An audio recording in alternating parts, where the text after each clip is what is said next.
Ate Yvonne, Ah, edi ibalik tong binili naming Red Horse? bakit? Hindi kasi naubos. Ba't kailan ba binili yan? Kami yung bumili dito kagabi, diba? Yung pa-close ka na. Oo, kagabi pa pala. Ba't ngayon ibabalik?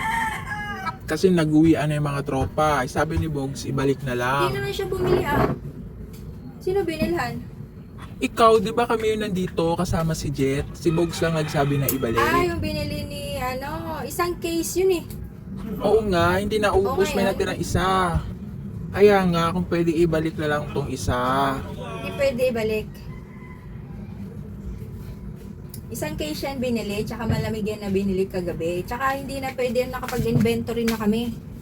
Sige na, Tibon, palitan ko na lang ng Yossi. Sayang naman. Tsaka, hindi pwede yun. Sige na, dito naman yan binili eh.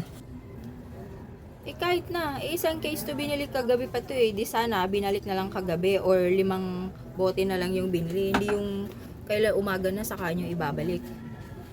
Hindi pwede. Nakapag-inventory na. Tsaka malamig yan ng malamig yan na binigay ko sa yun to si babalik nyo Yun na, kahit bawasan na lang, Tibon. walang refund. Hindi nga, ubusin nyo na lang. Ibalik mo na lang yung isang case dito, tas 5 bote. Balik ko yung deposit. Ayan, sabihin nyo pag uwi. Di inumin nyo.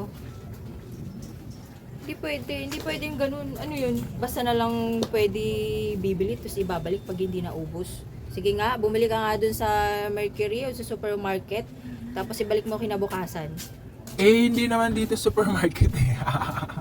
Kahit na hindi kami supermarket or ganun pa din yun. Subukan mo kung doon ka bumili, tapos ibalik mo. Sabihin mo kasi hindi naubos, pwede ba yun? Hindi pwede yun.